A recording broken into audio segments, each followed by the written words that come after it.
In this video we will be discussing about lipid digestion and absorption. But before starting the video, if you are new to the channel, do subscribe the channel. So the major dietary form of lipids are triacylglycerol, cholesterol ester, and phospholipids. Digestion of lipids begin in the oral cavity. Triacylglycerol with short chain fatty acids are acted by enzyme lingual lipase, forming diacylglycerol and free fatty acids. This is significant in infants since milk mainly contains short-chain fatty acids. Next to the stomach, gastric lipase is secreted by chief cells and the secretion is stimulated by gastrin. Up to 30% digestion of triglycerides occurs in stomach. Gastric lipase also acts on short and medium-chain fatty acids, producing diacylglycerol and free fatty acids.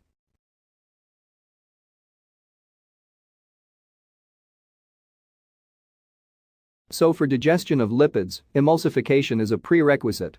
This process is favored by bile salts, peristalsis, phospholipids.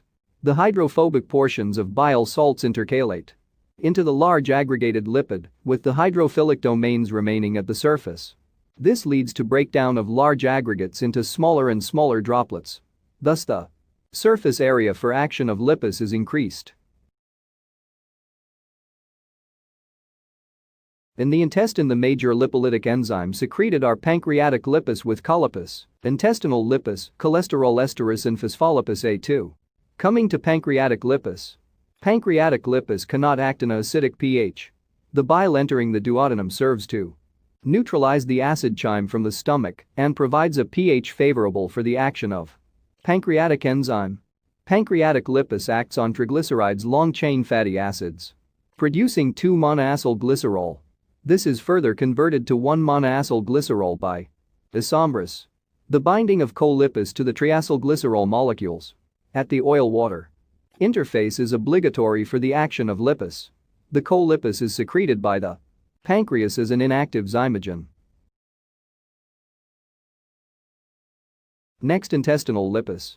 It acts on triglycerides with medium-chain fatty acids, producing free fatty acids plus glycerol. Phospholipase A2 acts on phospholipids with unsaturated fatty acids on position 2, producing unsaturated free fatty acids and lisophospholipid.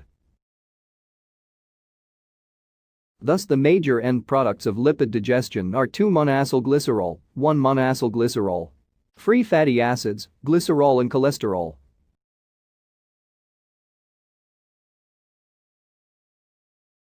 Absorption of lipids.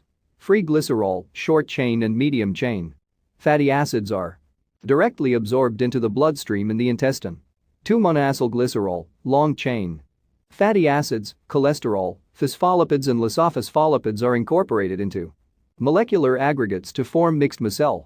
This mixed micelle are spherical particles with a hydrophilic exterior and hydrophobic interior core.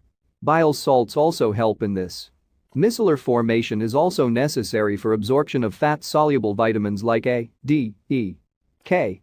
These micelles align at the mucosal surface of jejunal cell of intestine and are absorbed by them. Inside the intestinal cell, long-chain fatty acids are reesterified with monoacylglycerol to triacylglycerols. Free glycerol absorbed from intestinal lumen directly enters into the bloodstream. So free glycerol is not available for reesterification. But the cells can derive glycerol phosphate from glucose by glycolysis and add 3 molecules of acyl groups to synthesize triacylglycerol.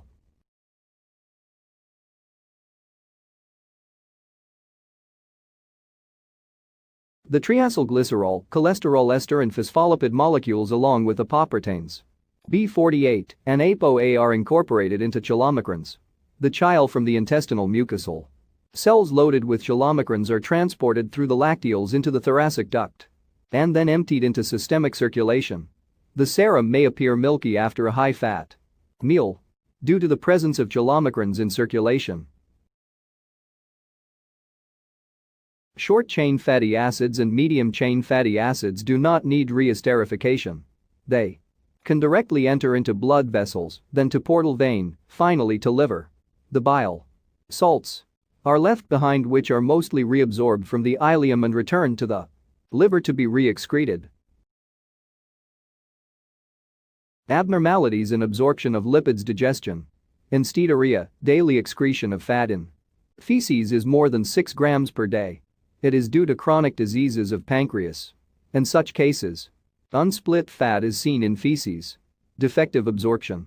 On the other hand, if the absorption alone is defective, most of the fat in feces may be split fat. Defective absorption may be due to diseases: celiac disease, sprue, Crohn's disease, surgical removal of intestine, obstruction of bile duct. This may be due to gallstones, tumors of head of pancreas, enlarged lymph glands, etc. The result is deficiency of bile salts.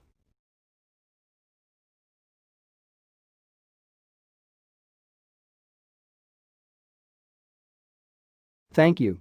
Please hit the like button and subscribe to my channel for more of such contents. Do mention in comments some of the topics that you would like me to make videos.